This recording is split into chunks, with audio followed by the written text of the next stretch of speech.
ನಮಸ್ಕಾರ. So last 20 days 20 and odd days ನಿಮ್ಮ Karnataka CET ಉಳಿದೈತಿ. This is where you will have to intensify your work. ಇಲ್ಲಿ ತನಕ ಏನೋ ಆಗಿರ್ತದೆ, ಲಾಸ್ಟ್ 20 ಡೇಸ್ನೊಳಗೆ ಇಂಟೆನ್ಸ್ ವರ್ಕ್ ಮಾಡಿ ಯಾವ ರೀತಿ ನೀವು ಪರ್ಸೆಂಟೇಜ್ ಇಂಪ್ರೂವ್ ಮಾಡ್ಕೊಂಡಿರ್ತೀರಿ 10th PUC ಫಸ್ಟ್ ಇಯರ್ನೊಳಗೆ ನಿಮ್ಗೆ ಇದು ಗೊತ್ತಿರ್ತೈತಿ. ಸೊ ಹೈ ಇಂಟೆನ್ಸಿಟಿ ಒಳಗೆ ನೀವು ವರ್ಕ್ ಮಾಡ್ಬೇಕು. ಸೊ ಈ 20 ಡೇಸ್ನೊಳಗೆ ನಾವು ಏನೇನು ಮಾಡಬಹುದು ಅಂತ ಹೇಳಿ ಈ ವಿಡಿಯೋದೊಳಗೆ ನಾವು ಮಾತಾಡೋಣ. ಒಂದಿಷ್ಟು ಪಾಯಿಂಟ್ಸ್, ಒಂದಿಷ್ಟು ಟಿಪ್ಸ್ ಹೇಳ್ತೇನೆ. ಸೊ ಈ ವಿಡಿಯೋದೊಳಗೆ ನಾವು ಏನು ಡಿಸ್ಕಸ್ ಮಾಡೋದಿವಿ ಅಂತ ಅನ್ನೋದನ್ನ ಫಸ್ಟಿಗೆ ಒಂದು ಸ್ವಲ್ಪ ಪಾಯಿಂಟ್ಸ್ ಹೇಳ್ಬಿಡ್ತೀನಿ, ಅಂದ್ರೆ ನಿಮ್ಗೊಂದು ಕ್ಲಿಯರ್ ಐಡಿಯಾ ಸಿಗ್ತದೆ ಈ ವಿಡಿಯೋನ ಯಾಕೆ ನೋಡ್ಬೇಕಂತ ಹೇಳಿ. ಅದಕ್ಕಿಂತ ಮೊದಲು ಈ ವಿಡಿಯೋನ ನಾನು ಫಸ್ಟ್ ಟೈಮ್ ರೆಕಾರ್ಡ್ ಮಾಡಕ್ಕೆ ಸ್ಟಾರ್ಟ್ ಮಾಡಿದಾಗ ಒಂದು ವಾರ 8 ದಿವಸ ಮೊದಲು ಇನ್ನೂ ನಿಮ್ಮದು CETಗೆ ಕರ್ನಾಟಕ CET ಎಕ್ಸಾಮಿಗೆ 30 ಡೇಸ್ ಬಾಕಿ ಇತ್ತು. ಓಕೆ, ಈಗ ಅರೌಂಡ್ 20 and odd ಡೇಸ್ ಉಳಿದಾವ. ಸೊ ಅದಕ್ಕೆ ಆ ವಿಡಿಯೋ ನೀವು ಕೇಳಬೇಕಾದ್ರೆ 30 ಡೇಸ್ನ ಅಂತ ಅಂತಿರ್ತೀನಿ, ಬಿಕಾಸ್ ದಿಸ್ ವಾಸ್ ರೆಕಾರ್ಡೆಡ್. ಅಂದ್ರೆ ಇದೊಂದು ಬೇರೆ ಪಾರ್ಟ್ ಮಾಡಾಕತ್ತೀನಿ ನಾ ಈಗ. ಸೊ ಆ್ಯಕ್ಚುಲಿ ನಾ ಇನ್ನು ಸ್ಟಾರ್ಟ್ ಮಾಡಿದಾಗ 30 ಡೇಸ್ ಇತ್ತು. ಸೊ ಇವತ್ತು ಏನೇನು ಪಾಯಿಂಟ್ಸ್ ನಾವು ಈ ವಿಡಿಯೋದೊಳಗೆ ಕವರ್ ಮಾಡ್ತೀವಿ. First, should I prepare for CET or not? ಇನ್ನೂ ಕನ್ಫ್ಯೂಷನ್ ಒಳಗದೀವಿ. ನಾವು ಇಂಜಿನಿಯರಿಂಗ್ ಹೋಗ್ತೀವೋ ಇಲ್ಲೋ ಗೊತ್ತಿಲ್ಲ, ಅಥವಾ ಇದರಿಂದ ನಮ್ಗೆ ಯೂಸ್ ಆಗೋದು ಗೊತ್ತಿಲ್ಲ, ಯಾವ ಡಿಗ್ರಿ ಹೋಗ್ಬೇಕು ಗೊತ್ತಿಲ್ಲ, ಅದು ನಾವು ಪ್ರಿಪ್ರೇಷನ್ ಮಾಡ್ಬೇಕು ಬೇಡ ಫಸ್ಟ್ ಥಿಂಗ್. ಆ್ಯಂಡ್ ಪ್ರಿಪ್ರೇಷನ್ ಮಾಡಾಕತ್ತೀವಿ, ಕಾನ್ಫಿಡೆನ್ಸ್ ಭಾಳ ಡೌನ್ ಐತಿ. ಒಂದಿಷ್ಟು ಕ್ವಶನ್ಸ್ ನಾವು ಸಾಲ್ವ್ ಮಾಡ್ತೀವಿ, ಆನ್ಸರ್ಸ್ ಬರೋವಲ್ವು. That's the next thing. ಇನ್ನೂ ಪ್ರಿಪ್ರೇಷನ್ ಸ್ಟಾರ್ಟ್ ಮಾಡಿಲ್ಲ, ಇನ್ಮೇಲೆ ಮಾಡ್ಬೋದು ನಾವು. And next, process of practising. ಈಗ ಲಾಸ್ಟ್ 20 ಡೇಸ್ನೊಳಗೆ ಯಾವ ಟೈಪ್ ಆಫ್ ಪ್ರೊಸೆಸ್ ನೀವು ಇಟ್ಕೋಬೇಕು. ಓಕೆ, ಪ್ರಿಪ್ರೇಷನ್ ಮಾಡ್ಬೇಕಾರೆ ಮೆಂಟಾಲಿಟಿ ಯಾವ ರೀತಿ ಇರ್ಬೇಕು ಲಾಸ್ಟ್ 20 ಡೇಸ್ನೊಳಗೆ. ಕ್ವಶನ್ ಪೇಪರ್ಸ್ ಯಾವಾಗ ಸಾಲ್ವ್ ಮಾಡ್ಬೇಕು, ಪ್ರೀವಿಯಸ್ ಇಯರ್ ಕ್ವಶನ್ ಪೇಪರ್ಸ್ ಯಾವಾಗ ಸಾಲ್ವ್ ಮಾಡ್ಬೇಕು. ಆ್ಯಂಡ್ ಈಗಿಂದನ ಪ್ರಾಕ್ಟೀಸ್ ಮಾಡ್ಬೇಕಾದ್ರೆ ರೌಂಡ್ಸ್ ಮಾಡ್ಬೇಕು. ಆ ರೌಂಡ್ಸ್ ಮಾಡೋದ್ರದ್ದು ಇಂಪಾರ್ಟೆನ್ಸ್ ಏನು, ಮತ್ತು ಆ ರೌಂಡ್ಸನ್ನು ಹೆಂಗೆ ಪ್ರಾಕ್ಟೀಸ್ ಮಾಡ್ಬೇಕು, ಹೆಂಗೆ ಮ್ಯಾನೇಜ್ ಮಾಡ್ಬೇಕಂತ. ನೆಕ್ಸ್ಟ್, ಕ್ವಶನ್ಸ್ ಹೆಂಗೆ ಚೂಸ್ ಮಾಡ್ಬೇಕು. ಕರ್ನಾಟಕ CET ಈಗ ನೀವು ಕ್ವಶನ್ ಸಾಲ್ವ್ ಮಾಡ್ತಿರ್ತೀರಿ, ಅದರೊಳಗೆ ಕ್ವಶನ್ಸ್ ಹೆಂಗೆ ಚೂಸ್ ಮಾಡ್ಬೇಕು. ಈಸಿ ಕ್ವಶನ್ಸ್, ಡಿಫಿಕಲ್ಟ್ ಯಾವುದೋ ಟೈಪ್ ಇರಲಿ, ಒಂದು ಕ್ವಶನ್ ಹೆಂಗೆ ಚೂಸ್ ಮಾಡ್ಬೇಕು ಅನ್ನೋದು. ನೆಕ್ಸ್ಟ್, ಟೈಮ್ ಟೇಬಲ್ ಬಗ್ಗೆ. ಸೊ ಇವಿಷ್ಟು ಪಾಯಿಂಟ್ಸ್ನ ಕವರ್ ಮಾಡ್ಕೊಂಡು ಹೋಗ್ತೀವಿ. ಇವಿಷ್ಟು ನಿಮ್ಗೆ ಡೆಫಿನೆಟ್ಲಿ ಯೂಸ್ ಆಗ್ತಾವೆ. ಈ ವಿಡಿಯೋ ಅಂತ ನೀವು ನೋಡ್ರಿ. ಇದಾದ್ಮೇಲೆ ಇನ್ನೊಂದು ಪಾರ್ಟ್ 2 ಬರ್ತೈತಿ ಇದೇ ವಿಡಿಯೋದ್ದು, ಅದ್ರೊಳಗೆ ಇನ್ನೂ ಪಾಯಿಂಟ್ಸ್ ಬರೋದಾವ. ಸೊ ಈ ವಿಡಿಯೋ ನೀವು ಎಷ್ಟು ಜಾಸ್ತಿ ಲೆಂತ್ ತನಕ ನೋಡ್ತೀರಿ ಅಷ್ಟು ನಿಮಗೆ ಹೆಲ್ಪ್ ಆಗ್ತದೆ. ಬಹಳಷ್ಟು ಪಾಯಿಂಟ್ಸ್ ನಾನು ಕಡಿಮೆ ಟೈಮ್ನೊಳಗೆ ಕವರ್ ಮಾಡಕ್ಕೆ ಟ್ರೈ ಮಾಡೀನಿ. ಬಿಕಾಸ್ ಲಾಸ್ಟ್ ಇಯರ್ ಇದೇ ಟೈಪ್ ಆಫ್ ವಿಡಿಯೋ ನಾನು 1 hour ಮಾಡಿದ್ದೆ. ಸೊ ಸೇಮ್ ಪಾಯಿಂಟ್ಸ್ನ ವಿದಿನ್ 16-17 ಮಿನಿಟ್ಸ್ನೊಳಗೆ ನಾನು ಕವರ್ ಮಾಡಕ್ಕೆ ಟ್ರೈ ಮಾಡೀನಿ. ಸೊ ಈ ವಿಡಿಯೋ ಸ್ಟಾರ್ಟ್ ಮಾಡೋಣ ಹಂಗಾರೆ. ಸೊ ಇದನ್ನು ಯೂಸ್ ಮಾಡ್ಕೋರಿ, ಮತ್ತೆ ಪಾರ್ಟ್ 2 ಒಳಗೆ ಭೇಟಿಯಾಗೋಣ ಅಂತ. ಸೊ ನನಗೆ ಮೋಸ್ಟ್ ಇಂಪಾರ್ಟೆಂಟ್ಲಿ ಇದು ವಿಡಿಯೋ ಮಾಡಿದ ರೀಸನ್ ಏನಂದ್ರೆ, ಈ ಎಕ್ಸಾಮ್ ಹತ್ರ ಬಂದಂಗೆ 30 ಡೇಸ್ ಏನು ಉಳಿದೈತಲ್ಲ, ಒಂದಿಷ್ಟು ಜನ ಕರ್ನಾಟಕ CET ಪ್ರಿಪ್ರೇಷನ್ ಅಥವಾ ಯಾವುದೋ ಕಾಂಪಿಟೇಟಿವ್ ಎಕ್ಸಾಮ್ ಪ್ರಿಪ್ರೇಷನ್ ಮಾಡಕ್ಕೆ ಸ್ಟಾರ್ಟ್ ಮಾಡಿ ಅದು ಸ್ವಲ್ಪ ಡಿಫಿಕಲ್ಟ್ ಅನ್ನಿಸಿ ಅವರಿಗೆ ಒಂದು 10 ಕ್ವಶನ್ ಹಿಂಗೆ ಹಾಕ್ಕೊಂತಾರೆ, ಅದನ್ನು ಸಾಲ್ವ್ ಮಾಡಕ್ಕೆ ಹೋಗ್ತಾರೆ, ಬರಂಗನೇ ಇಲ್ಲ. ಟೈಮು ಭಾಳ ಟೈಮ್ ಹಿಡಿಯಾಕತ್ಬಿಡ್ತೈತಿ. ಏನೋ ಫಾರ್ಮುಲಾ ಹಚ್ಚಿ ಏನೋ ಮಾಡಕ್ಕೆ ಹೋಗ್ತಾರೆ, ಅದು ಆಗ್ತಿರಂಗೇ ಇಲ್ಲ. ಸೊ ಅದನ್ನ ನೋಡಿ ಡಿಸೈಡ್ ಮಾಡಿಬಿಡ್ತಾರೆ ಏನಂತ, ನನಗೆ ಆಗಂಗಿಲ್ಲ ತಗೋಯ್ತಂತ. ಯಾವಾಗ ಕಾಲೇಜಸ್ ನಡೆದಿತ್ತು, ಥಿಯರಿ ನಡೆದಿತ್ತು, ಅದ್ರ ಪ್ಯಾರಲಿ ನೀವು ಪ್ರಿಪ್ರೇಷನ್ ಮಾಡ್ಕೊಂತ ಬಂದಿದ್ರೆ ಒಂದು ಗ್ರಿಪ್ ಸಿಕ್ಕಿರ್ತೈತಿ. ಮೆಜಾರಿಟಿ ಆಫ್ ಸ್ಟೂಡೆಂಟ್ಸ್ ಹಂಗೆ ಮಾಡಿರಂಗಿಲ್ಲ. ಸೊ ಹೀಗಾಗಿ ಸ್ಟಾರ್ಟಿಂಗ್ ಅದು ಗ್ರಿಪ್ ಸಿಗಂಗಿಲ್ಲ ಅಂದ ತಕ್ಷಣ ಮೆಂಟಲಿ ಸ್ಟ್ರಾಂಗ್ ಇರುವಂಥ ಸ್ಟೂಡೆಂಟ್ಸ್ ಭಾಳ ಕಡಿಮೆ ನಾನು ನೋಡಿತ್ತು. ಇಷ್ಟು ಅರ್ಥ ಮಾಡ್ಕೋಬೇಕಲ್ಲ ಏನಂತ, ನಿಮಗೆ ಯಾವುದೋ ಒಂದು ಕೆಲಸ ಮಾಡೋಕೆ ಅದರ ಸ್ಪೀಡ್ ಸಿಗಬೇಕಂದ್ರೆ, okay, it takes time, it takes lot of practice. ನಾನು ಜನರಲಿ ಇದು ಎಕ್ಸಾಂಪಲ್ ಹೇಳ್ತಿರ್ತೇನೆ. ಈಗ ಸೈಕಲ್ ಹೊಡ್ಯಾಕೂ ನೀವು ಒಮ್ಮಿಂದ ಮುಕ್ಲೆ ಸ್ಟಾರ್ಟ್ ಮಾಡಲಿಲ್ಲ, ಇಟ್ ಟುಕ್ ಟೈಮ್. ಅದರಾಗ ಮತ್ತೆ ಹೊಡ್ಯಾಕೆ ಬಂದ ಮೇಲೆ ಮತ್ತೆ ಸ್ಪೀಡ್ ಬರ್ಬೇಕು ಅದ್ರಾಗ ಅಂತ. ಸೈಕಲ್ ಅಂತಲ್ಲ, there are many other things. So first of all, ಅದು ಸ್ಟಾರ್ಟಿಂಗ್ ಇನಿಷಿಯಲಿ ನಿಮ್ಗೆ ಕ್ವಶನ್ ಸಾಲ್ವ್ ಮಾಡಕ್ಕೆ ಬರಲಿಲ್ಲ ಅಂತಂದ್ರೆ you did not give up. Consistent practice ಬೇಕು.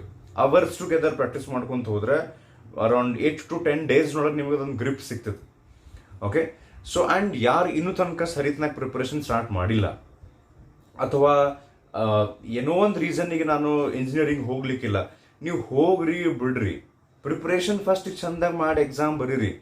ಮುಂದೆ if you are very sure engineering ಪಕ್ಕಾ ಬೇಡ ಅಥವಾ ಯಾವುದೊಂದು ಪರ್ಟಿಕ್ಯುಲರ್ ಬೇಡ, ನೀವೊಂದೇನೋ ಹೋಗ್ಬೇಕಂತ ಮಾಡಿರಿ, ಗೋ ಫಾರ್ ದ್ಯಾಟ್. ಕನ್ಫ್ಯೂಷನ್ಸ್ ಇತ್ತಂದ್ರೆ ನಿಮಗೆ ಪ್ರಿಪ್ರೇಷನ್ ಮಾಡಕ್ಕೆ ಹೆದರಿಕೆಯಾಗಿ ಅಲ್ಲಿ ಹೋಗ್ಲಾರ್ದೆ ಇರಕ್ಕೆ ಹೋಗ್ಬೇಡ್ರಿ. ಓಕೆ, ಸೊ ಲಾಸ್ಟ್ ಮೂಮೆಂಟ್ ತನಕ ನಿಮ್ದು 100% ಕೊಟ್ಟು ಮೊದಲು ಪ್ರಿಪ್ರೇಷನ್ ಮಾಡಿರಿ. ಓಕೆ, ಪ್ರಿಪ್ರೇಷನ್ ಮಾಡಕ್ಕೆ ಸ್ಟಾರ್ಟ್ ಮಾಡಿದ್ದೀರಿ. ಫಾರ್ ಎಕ್ಸಾಂಪಲ್ ಒಂದು 30 ಕ್ವಶನ್ಸ್ ನೀವು ಸಾಲ್ವ್ ಮಾಡಕ್ಕೆ ಸ್ಟಾರ್ಟ್ ಮಾಡಿದ್ರಿ ಅಂತ ತಿಳ್ಕೊಳ್ಳಿ, ಟೈಮ್ ಹಚ್ಚಿ. ಆ 30 ಕ್ವಶನ್ ಸಾಲ್ವ್ ಮಾಡೋಕೆ 65-70 ಮಿನಿಟ್ಸ್ ಹಿಡಿಬೋದು. ಅಂದ್ರೆ ಮೋರ್ ದನ್ 1 hour ಹಿಡಿಬಹುದು ಇನಿಷಿಯಲಿ, ನಡೀತೈತಿ, no problem at all. And those 30 questions ನೊಳಗೆ ನೀವು ಟೈಮ್ ಹಚ್ಚಿ ಸಾಲ್ವ್ ಮಾಡಿದ್ರೆ ಅಂತಿಕೋರಿ, ಮೆಜಾರಿಟಿ ಆಫ್ ಸ್ಟೂಡೆಂಟ್ಸ್ ಒಂದೇ ಮಾತ್ರ ಟೈಮ್ ಹಚ್ಚಿ ಸಾಲ್ವ್ ಮಾಡಂಗನ ಇಲ್ಲ. ಬಿಗ್ಗೆಸ್ಟ್ ಮಿಸ್ಟೇಕ್ ಅದ. ಓಕೆ, ಟೈಮ್ ಹಚ್ಚಿ ಸಾಲ್ವ್ ಮಾಡ್ಬೇಕು. ಸೊ ಆ 30 ಕ್ವಶನ್ಸ್ ನೊಳಗೆ ನಿಮ್ಗೆ 10ರಿಂದ 15 ಕರೆಕ್ಟ್ ಆನ್ಸರ್ ಆದ್ರೂ ಪ್ರಾಬ್ಲಮ್ ಇಲ್ಲ. ನಿಮ್ಗೆ ಇದು ಗ್ರಿಪ್ ಸಿಗಬೇಕು. ಯಾರು ಪ್ರಾಕ್ಟೀಸ್ ಮಾಡ್ಕೊಂತ ಬಂದಿರಿ ಆಲ್ರೆಡಿ ಅದು ನಿಮ್ಗೆ ಗ್ರಿಪ್ ಸಿಕ್ಕಿರ್ತದೆ. So first and foremost thing, it is still possible. Okay, ಇದೊಂದು ಅಪ್ರಾಕ್ಸಿಮೇಟ್ಲಿ 1 month ಉಳಿದೈತಿ ಈಗ ಈ ಇಯರಿಗೆ. ಓಕೆ, ಸೊ ನಿಯರ್ಲಿ 1 month ಉಳಿದೈತಿ. ಪ್ರೀವಿಯಸ್ ಇಯರ್ ನೀವು ಕಂಪ್ಯಾರಿಸನ್ ಮಾಡ್ಕೊಂತ ಹೋದ್ರೆ 28 to 29 days ಅಷ್ಟು ಸಿಕ್ತಿತ್ತು ಪ್ರತಿ ಬ್ಯಾಚಿಗೆ. ಸೊ ನಿಮ್ಮ ಬ್ಯಾಚಿಗೆ ಆಲ್ರೆಡಿ ಟೈಮ್ ಸಿಕ್ಕೈತಿ, ಬಟ್ ಇನ್ನೂ ಟೈಮ್ ಐತಿ. You can still start this a fresh, completely fresh ಆಗಿ. ನಾವು ಪ್ರಿಪರೇಷನ್ ಸ್ಟಾರ್ಟ್ ಮಾಡಿಲ್ಪ ಕರ್ನಾಟಕ CET ಅಂದ್ರೂ ಈಗಿಂದ ಸ್ಟಾರ್ಟ್ ಮಾಡ್ಬೋದು. ಸೊ ಫಸ್ಟ್ ಪಾಯಿಂಟ್ ನನಗೆಲ್ಲಕ್ಕಿಂತ ಕ್ಲಿಯರ್ ಮಾಡೋದಾಗಿತ್ತು, ನಾನು ಇಂಜಿನಿಯರಿಂಗ್ ಹೋಗ್ಲಿಕ್ಕಿಲ್ಲ ಅಂತ ಹೇಳಿ ಬಿಟ್ಬಿಡೋದು, ಅಥವಾ ಇವು ಸಾಲ್ವ್ ಮಾಡಕ್ ಆಗ್ವಲ್ತಂತನ ಇಂಜಿನಿಯರಿಂಗ್ ಬಿಟ್ಬಿಡೋದು, ಅಥವಾ ಏನೇ ಇರಲಿ ಕರ್ನಾಟಕ CET ಪ್ರಿಪರೇಷನ್ ಮಾಡ್ಬೇಕಂತ ಮನಸ್ಸಿನೊಳಗೆ ಒಂದು ಸ್ವಲ್ಪ ಇದ್ರೂ ಕೂಡ ಅದನ್ನ ವೆರಿ ಸೀರಿಯಸ್ಲಿ ಫಸ್ಟಿಗೆ ಮಾಡ್ರಿ. ಎಕ್ಸಾಮ್ ಸೀರಿಯಸ್ ಆಗಿ ಬರೆದು ಬರ್ರಿ, ಆಮೇಲೆ ಕುಂತು ವಿಚಾರ ಮಾಡ್ರಿ. ಓಕೆ, ಸೊ ಯಾರು ಪ್ರಿಪರೇಷನ್ ಆಲ್ರೆಡಿ ಮಾಡಾಕತ್ತೀರಿ, ಒಂದಿಷ್ಟು ಪಾಯಿಂಟ್ಸ್ ನಾನು ನಿಮ್ಗೆ ಹಂಗೆ ಹೇಳ್ಕೊಂತ ಹೋಗ್ತೀನಿ. ಒಂದಿಷ್ಟು ಪಾಯಿಂಟ್ಸ್ ಬರ್ದಿನಿಲ್ಲೇ, ಬಿಕಾಸ್ ಸೆವರಲ್ ಪಾಯಿಂಟ್ಸ್ ಅದಾವ. ಒಂದೊಂದು ನಾನು ನಿಮ್ಗೆ ನೆನ್ಪು ಮಾಡ್ಕೊಂಡು ಹೇಳ್ಕೊಂತ ಹೋಗ್ತೀನಿ. ಫಸ್ಟ್ ಆ್ಯಂಡ್ ಫಾರ್ಮೋಸ್ಟ್ ಥಿಂಗ್, ಈಗೇನು ಸೆಕೆಂಡ್ ಇಯರ್ ನೀವು CET ಬರೆಯಕ್ಕೆ ಹೊಂಟಿರಲ್ಲ, ಆ್ಯಂಡ್ ನಿಮಗೆ ಸ್ವಲ್ಪ ಅಬ್ಸರ್ವ್ ಮಾಡಿದ್ರೆ ಥಿಯರಿ ಎಕ್ಸಾಮ್ ಹತ್ತತ್ರ ಬಂದಂಗೆ ರಿಗರಸ್ ಪ್ರಿಪರೇಷನ್ ಹಾಕೊಂತ ಹೋತು. ಲಾಸ್ಟ್ ಸ್ವಲ್ಪ ದಿವಸದೊಳಗೆ ಜಗ್ಗಷ್ಟು ಓದ್ಬಿಟ್ರಿ. ಸೊ ಆ ಕೆಪಾಸಿಟಿ ನಿಮಗೆ ಐತಿ. ಲಾಸ್ಟ್ ಮೂಮೆಂಟ್ನೊಳಗೆ ನಿಮಗೆ ಬಹಳಷ್ಟು ಕವರ್ ಅಪ್ ಮಾಡ್ಕೊಳ್ಳೋ ಕೆಪಾಸಿಟಿ ಐತಿ. Okay, you can do that, first thing. Next, ಈಗ ನೀವು ಥಿಯರಿ ಸೈಡ್ಗಿಟ್ಟು ಅವಾಗ ಕನ್ಫ್ಯೂಷನ್ ಇರ್ತಿತ್ತು ನೋಡ್ರಿ ನಿಮ್ಗೆ, ಥಿಯರಿ ಓದ್ಲೋ ಕರ್ನಾಟಕ CET ಮಾಡ್ಲೋ, ಅದನ್ನ ಮಾಡ್ಲೋ ಇದನ್ನ ಮಾಡ್ಲೋ ಅಂತ. ಎಕ್ಸಾಮ್, ಥಿಯರಿ ಎಕ್ಸಾಮ್ ಅಂತೂ ನಿಮ್ಮ ಪರ್ಟಿಕ್ಯುಲರ್ ಬ್ಯಾಚಿಗಂತೂ ಆಗಲಿಲ್ಲ, ದಟ್ಸ್ ಡಿಫ್ರೆಂಟ್. ಸೊ ಅದು ಥಿಯರಿ ಪಾರ್ಟ್ನ ತಲೆಗಿಂದ ತೆಗೆದು, ಡೆರಿವೇಷನ್ಸ್ ಎಲ್ಲ ತಲೆಗಿಂದ ತೆಗೆದು, you can focus only on one thing that is important.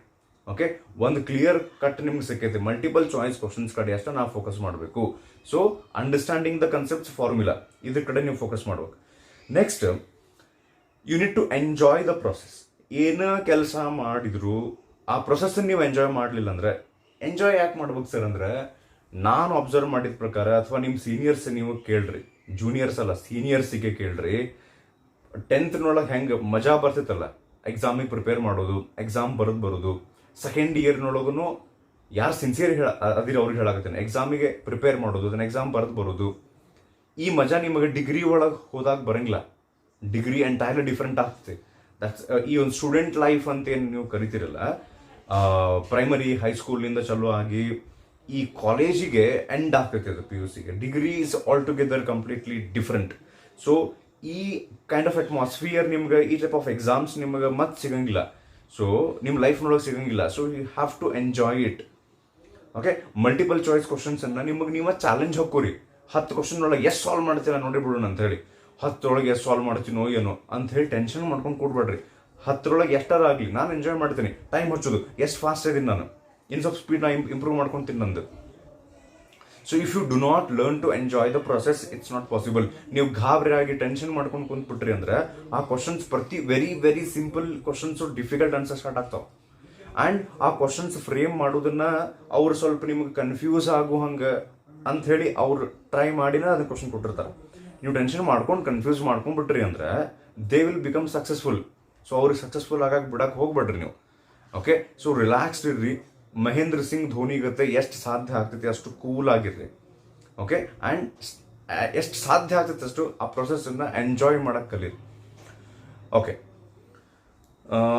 Next ನಾನು ನಿಮ್ಗೆ ಹೇಳಿದ ಪ್ರಕಾರ PUC ಫಸ್ಟ್ ಇಯರ್ನೊಳಗೆ ಸಿಲೆಬಸ್ನಿಂದ 15 ಕ್ವಶನ್ ಅಷ್ಟೇ ಬರ್ತಾವೆ. ಸೆಕೆಂಡ್ ಇಯರ್ನೊಳಗೆ ಅರೌಂಡ್ 45 ಕ್ವಶನ್ಸ್ ಬರ್ತಾವೆ. ಸೊ ಹೆಚ್ಚಿಗೆ ಸೆಕೆಂಡ್ ಇಯರ್ ಪೋರ್ಷನ್ ಕಡೆ ಫೋಕಸ್ ಮಾಡ್ರಿ.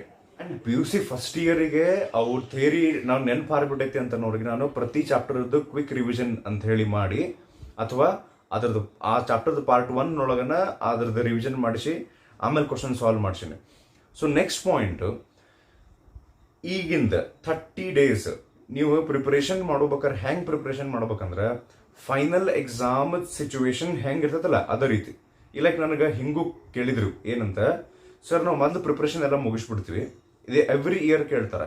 ಮೊದಲು ಪ್ರಿಪ್ರೇಷನ್ ಎಲ್ಲ ಮುಗಿಸ್ತೀವಿ, ಮುಗಿಸಿದ ಮೇಲೆ ಆಮೇಲೆ ಕ್ವಶನ್ ಪೇಪರ್ ಸಾಲ್ವ್ ಮಾಡ್ತೀವಿ ಟೈಮ್ ಹಚ್ಚಿ. ಇಲ್ಲ, ಎವ್ರಿ ಟೈಮ್ ನೀವು ಅದ್ರ ಮೇಲೆ ಒಂದು ಟೆಸ್ಟ್ ತಗೊಳ್ಬೇಕಂತಲ್ಲ, ಸುಮ್ಮ CET ಪ್ರಿಪ್ರೇಷನ್ ಮಾಡಕತ್ತೀನಪ್ಪ ಅಂತ ಕುಂತಾಗೂ ಎವ್ರಿ ಟೈಮ್ ಹಚ್ಚಿ ಸಾಲ್ವ್ ಮಾಡ್ಬೇಕು. 15 ಕ್ವಶನ್ ಅದಾವ, 20 ನಿಮಿಷ ತಗೋರಿ. 20 ಕ್ವಶನ್ ಅದಾವ, ಬೇಕಾದ್ರೆ 30 ಮಿನಿಟ್ಸ್ ತಗೋರಿ, ಒಂದು 5-10 ಮಿನಿಟ್ಸ್ ಎಕ್ಸ್ಟ್ರಾ ತಗೋರಿ, ಬಟ್ ಟೈಮ್ ಹಚ್ಚಿ ಸಾಲ್ವ್ ಮಾಡ್ಬೇಕು. ಎವ್ರಿ ಟೈಮ್ ನೀವು ಮೆಜರ್ ಮಾಡ್ಬೇಕು ಆ್ಯಂಡ್ ಫೀಲ್ ಮಾಡ್ಕೋಬೇಕು ನೀವು ಎಕ್ಸಾಮ್ನೊಳಗನ ಅದೀರಿ ಅಂತ ಹೇಳಿ. ಆ ಮಾಹೋಲನ್ನು ಕ್ರಿಯೇಟ್ ಮಾಡಕ್ಕೆ ಟ್ರೈ ಮಾಡ್ಬೇಕು. ನೆಕ್ಸ್ಟ್, ಕ್ಯಾಲ್ಕುಲೇಟರ್ ಯೂಸ್ ಮಾಡಕ್ಕೆ ಹೋಗ್ಬೇಡ್ರಿ, ಮೈಂಡ್ ಕ್ಯಾಲ್ಕುಲೇಷನ್ ಕಡೆ ಫೋಕಸ್ ಮಾಡ್ರಿ. ಆಬ್ವಿಯಸ್ಲಿ ನೀವು ಅದನ್ನು ಮಾಡ್ತಿರ್ತೀರಿ, ಅದನ್ನು ಸ್ವಲ್ಪ ಇಂಪ್ರೂವ್ ಮಾಡ್ಕೋರಿ. ಮೈಂಡ್ ಸ್ವಲ್ಪ ಫ್ರೀ ಆಗಿಬಿಡ್ರಿ. ಅದಕ್ಕೆ ಫಾಸ್ಟ್ ಕ್ಯಾಲ್ಕುಲೇಷನ್ ಮಾಡಕ್ಕೆ ಹೋಗ್ಬೇಕಾದ್ರೆ ಹೆದರಿಕೆ ಆದಂಗಾಗಿ ನಿಮ್ಮನ್ನು ಅದು ಬ್ಲಾಕ್ ಮಾಡಕ್ಕೆ ಟ್ರೈ ಮಾಡ್ತಿರ್ತೈತಿ. ಅಂದ್ರೂ ಫ್ರೀ ಆಗಿ ಬಿಡ್ರಿ ಅದನ್ನು. ಅದು ಪ್ರಾಕ್ಟೀಸ್ ಮಾಡ್ದಂಗೆ ಮೈಂಡ್ ಕ್ಯಾಲ್ಕುಲೇಷನ್ ಫಾಸ್ಟರ್ ಆಗುತ್ತೆ. ನೆಕ್ಸ್ಟ್, ಈಗ ಲೈಕ್ ಇನ್ನೊಂದು ಇದು ಮೋಸ್ಟ್ ಇಂಪಾರ್ಟೆಂಟ್. 30 ಕ್ವಶನ್ಸ್ ನೀವು ಸಾಲ್ವ್ ಮಾಡಕತ್ತೀರಿ ಅಂದ್ರೆ 40 ಮಿನಿಟ್ಸ್ ಅಂತ ತಗೊಂಡಿರಿ, 30 ಕ್ವಶನ್ಸ್ ಅದ. 1 to 30th ಕ್ವಶನ್ ಎಷ್ಟು ಸಾಧ್ಯ ಆಗ್ತದೆ ಅಷ್ಟು ಜಲ್ದಿ ರೀಚ್ ಆಗ್ಬೇಕು. ಇದನ್ನ ಪ್ರಾಕ್ಟೀಸ್ ಮಾಡ್ರಿ. ಎದಕ್ಕಂತ ಹೇಳ್ತೀನಿ ನಾನು, ಈಗ ಕರ್ನಾಟಕ CETದು ಎಕ್ಸಾಮ್ ನಡೆದ ದಿವಸ ಏನು ನೀವು ಫೀಲ್ ಮಾಡಬಹುದಲ್ಲ, ಅದನ್ನ ಈಗಿಂದ ನೀವು ಪ್ರಾಕ್ಟೀಸ್ ಮಾಡ್ಬೇಕು. ಈಗ ಲೈಕ್ ಏನಾಗ್ತದೆ ಅಂತ ಹೇಳ್ತೀನಿ ನೋಡ್ರಿ. ಇವು 16 ವರ್ಷನ್ಸ್ ಇರ್ತಾವೆ ಕ್ವಶನ್ ಪೇಪರ್ನೊಳಗೆ. ಅದನ್ನ A1 A2 ಸೇಮ್ ಕ್ವಶನ್ಸ್ ಇರ್ತಾವೆ, ಜಂಬಲ್ ಮಾಡಿಬಿಟ್ಟಿರ್ತಾರೆ. ಬೇರೆ ಬೇರೆ ಸ್ಟೂಡೆಂಟ್ಸಿಗೆ ಬೇರೆ ಬೇರೆ ವರ್ಷನ್ ಕೊಡ್ತಾರೆ. ಸೊ ಕ್ವಶನ್ಸ್ ಹಿಂದೆ ಮುಂದೆ ಆಗೈತೆ ಅಂತ ತಿಳ್ಕೊರಿ. ಈಗ ನಿಮಗೆ ಬಂದಂಥ ಕ್ವಶನ್ ಪೇಪರ್ನೊಳಗೆ ಫಿಸಿಕ್ಸ್ ಅಥವಾ ಕೆಮಿಸ್ಟ್ರಿ, ಮ್ಯಾಥ್ಸ್ ಯಾವುದೋ ಸಬ್ಜೆಕ್ಟ್ 60 ಕ್ವಶನ್ಸ್ನೊಳಗೆ ಸ್ಟಾರ್ಟಿಂಗ್ ಡಿಫಿಕಲ್ಟ್ ಕ್ವಶನ್ಸ್ ಬಂದು 60ರೊಳಗೆ ಸ್ಟಾರ್ಟಿಂಗ್ ಒಂದು 15-20 ಭಾಳ difficult questions which take more time ಬಂದು ಲಾಸ್ಟಿಗೆ ಒಂದೇನು 20 ಕ್ವಶನ್ ಅದಾವ ಭಾರಿ ಈಸಿ ಅದಾವ ಅಂತಿಕೋರಿ. ಓಕೆ, ವೆರಿ ಈಸಿಲಿ ಹಿಂಗೆ ನೋಡಿದ ತಕ್ಷಣ 10 ಸೆಕೆಂಡ್ಸ್ನೊಳಗೆ ಟಿಕ್ ಮಾಡಿ ಹೋಗುವಂಥ ಅದಾವ ಅಂತಿಕೋರಿ. ನೀವು ಫಸ್ಟ್ 20 ಕ್ವಶನ್ಸ್ನೊಳಗೆ ಯಾವುದೊಂದು ಕ್ವಶನ್ ಪರ್ಟಿಕ್ಯುಲರ್ಲಿ ಬರಲಿಲ್ಲ, ಭಾಳ ಟೈಮ್ ನೀವು ಅದ್ರಾಗ ಸ್ಪೆಂಡ್ ಮಾಡ್ಕೊಂಡು ಕುಂತ್ಬಿಟ್ರಿ. ಓಕೆ, ಭಾಳ ಟೈಮ್ ಹೋಗ್ಬಿಡುತ್ತೆ. ಹಂಗೆ 40 ಕ್ವಶನ್ಸ್ ನೀವು ಸಾಲ್ವ್ ಮಾಡಿದ್ರಿ, 60 ಮಿನಿಟ್ಸ್ ಆಗಿ ಟೈಮ್ ಹೋಗ್ಬಿಡುತ್ತೆ. You could not read those questions. Last 20 ಇದ್ದು ಭಾರಿ ಈಸಿ ಇತ್ತು. ಓಕೆ, ಆಮೇಲೆ ಬಂದು ನೋಡ್ತೀರಿ ವೆರಿ ಈಸಿ ಇರ್ತಾವೆ 20 ಕ್ವಶನ್. ಅಯ್ಯೋ ಇವ್ನು ನೋಡಿದ ಕೂಡ ಸಾಲ್ವ್ ಮಾಡ್ತಿದ್ದೆ ಲೋಪನ. ಎವ್ರಿ ಟೈಮ್ ಹಿಂಗೆ ಆಗ್ತದೆ.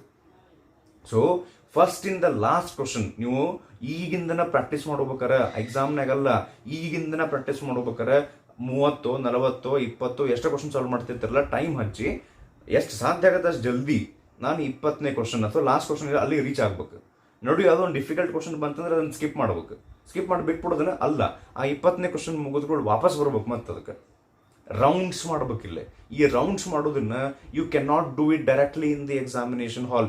ಈಗಿಂದನ ಪ್ರಾಕ್ಟೀಸ್ ಮಾಡ್ಬೇಕು. ಸೊ 30 ಕ್ವಶನ್ಸ್ ಅಂತಂದ್ರೆ 30th ಕ್ವಶನ್ ರೀಚ್ ಆಗ್ರಿ. ಎಲ್ಲ ವೆರೈಟಿ ಕ್ವಶನ್ಸ್ ಇರ್ತಾವೆ. Okay, and negative marking fortunately Karnataka CET ಒಳಗೆ ಇಲ್ಲ. ಸೊ ಅದಕ್ಕೆ ಈ ಲಾಸ್ಟ್ ಕ್ವಶನ್ ತನಕ ನೀವು ರೀಚ್ ಆಗೋದ್ರಿಂದ ಏನಾಗ್ತೈತಿ, ಈಸಿ ಕ್ವಶನ್ಸ್ ಎಲ್ಲ ನೀವು ಟಿಕ್ ಮಾಡ್ಕೊಂಡು ಹೋಗ್ಬಿಡ್ತೀರಿ. ಎಷ್ಟೋ ಜನ ಸ್ಟೂಡೆಂಟ್ಸ್ 35-40 ಕ್ವಶನ್ಸ್ ಅಷ್ಟೇ ಸಾಲ್ವ್ ಮಾಡಿ ಇನ್ನು 20 ಟೈಮ್ ಉಳಿಲಿಲ್ಲ ಅಂದ್ರೆ ಅಟ್ಲೀಸ್ಟ್ ಯಾವ್ದೊಂದು ಆಪ್ಷನ್ ಹಾಕಿ ಬರ್ಬೇಕಾ, ಅದನ್ನು ಮಾಡಂಗಿಲ್ಲ, ಹಂಗೆ ಬರ್ತಾರ. ಯಾವ್ದಾರ ಆಪ್ಷನ್ ಅಂತ ಹಾಕ್ಬಾರ್ದು, ಎಲ್ಲ A ಹಾಕ್ಬೇಕು ಅಥವಾ ಎಲ್ಲ B ಹಾಕ್ಬೇಕು. ಅಲ್ಲಿ ನೋಡ್ಬೇಕು ನಿಮ್ಮ OMR ಶೀಟ್ ನೋಡ, ಇದು ಯಾವಾಗ ಹೇಳಾಗತ್ತೀನಿ ನಾನು. ಲಾಸ್ಟಿಗೆ ಟೈಮ್ ಉಳಿಲಿಲ್ಲ.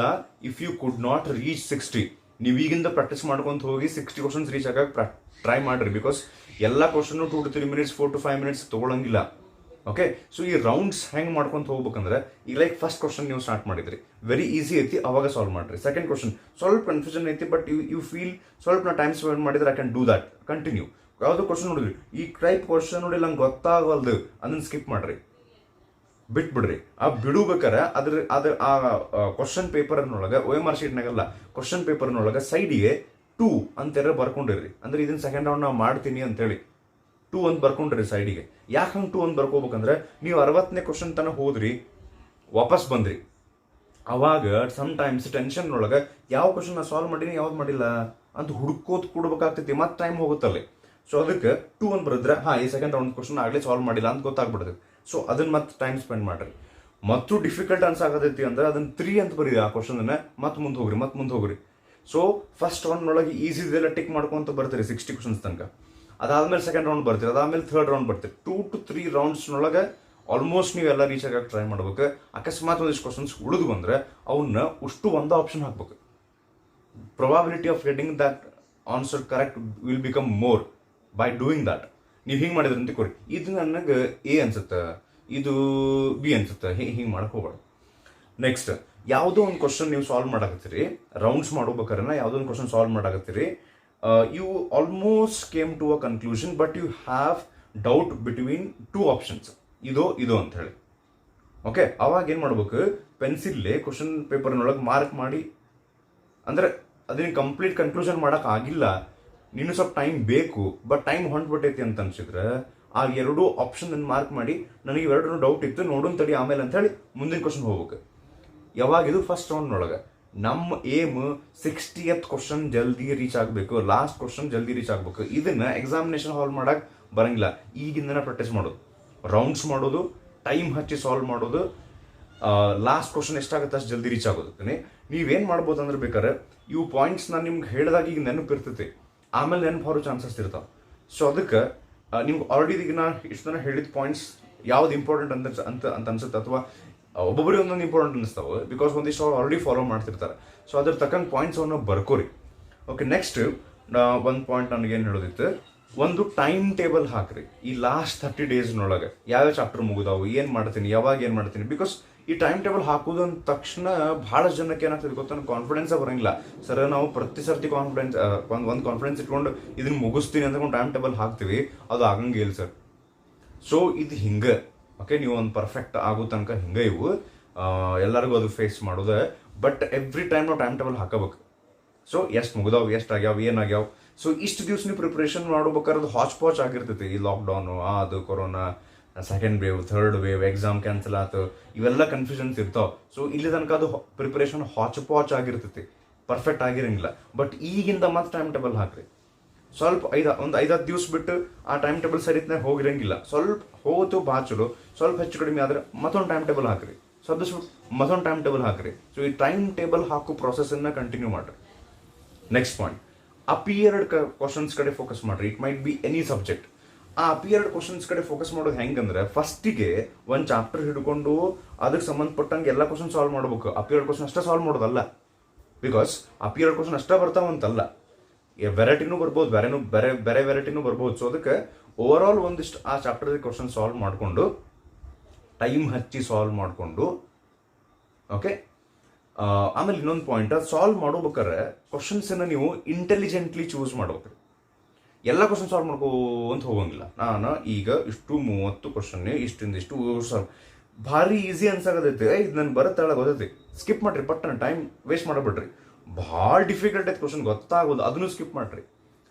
ನೀವು ಯಾವ ಟೆಕ್ಸ್ಟ್ ಬುಕ್ನೊಳಗೆ ಸಾಲ್ವ್ ಮಾಡ್ತಿರ್ತಿರಲ್ಲ, ಹಿಂದೆ ಆನ್ಸರ್ಸ್ ಕೊಟ್ಟಿರ್ತಾರೆ, ಅಥವಾ ಯಾವುದೋ ಒಂದು ವಿಡಿಯೋ ನೋಡಿ ರೆಫರ್ ಮಾಡಾಕತ್ತೀರಿ, ನನ್ನ ವಿಡಿಯೋ ನೋಡಾಕತ್ತೀರಿ, ಅಥವಾ ಬೇರೆ ಯಾವುದೋ ವಿಡಿಯೋ ನೋಡಾಕತ್ತೀರಿ. ಸೊ ಅವ್ರು ಆನ್ಸರ್ ಹೇಳಿರ್ತಾರೆ ಟೆಕ್ಸ್ಟ್ ಬುಕ್ನಾಗ, ವಿಡಿಯೋದ್ರೊಳಗೆ. ಸೊ ಆ ಡಿಫಿಕಲ್ಟ್ ಕ್ವಶನ್ ಅದು ಆನ್ಸರ್ ನೋಡ್ಕೊಂಡ್ಬಿಟ್ರಿ ಸೀದಾ. ನನಗೆ ಗೊತ್ತಿಲ್ಲ, ಈ ಡಿಫಿಕಲ್ಟ್ ಇದ್ರು ನಾ ಸಾಲ್ವ್ ಮಾಡ್ಕೊತ ಕೂಡ್ತೀನಿ, 2 ತಾಸು ಆದರೂ ಸಂಬಂಧ ಇಲ್ಲ. ನನ್ನ ಈಗೋ ಪ್ರಶ್ನೆ ಹಿಂಗೆ ಬೇಡ, ಭಾರಿ ಈಸಿ ಕ್ವಶನ್ ಇದ್ರೂ ಸ್ಕಿಪ್ ಮಾಡ್ರಿ, ಭಯಂಕರ ಡಿಫಿಕಲ್ಟ್ ಕ್ವಶನ್ ಇದ್ರೂ ಸ್ಕಿಪ್ ಮಾಡ್ರಿ. ಎಷ್ಟು ಸಾಧ್ಯ ಆಗುತ್ತೆ ಅಷ್ಟು ವೆರೈಟಿ ಕ್ವಶನ್ಸ್ ಟ್ರೈ ಮಾಡ್ಕೊಂತ ಹೋಗ್ರಿ.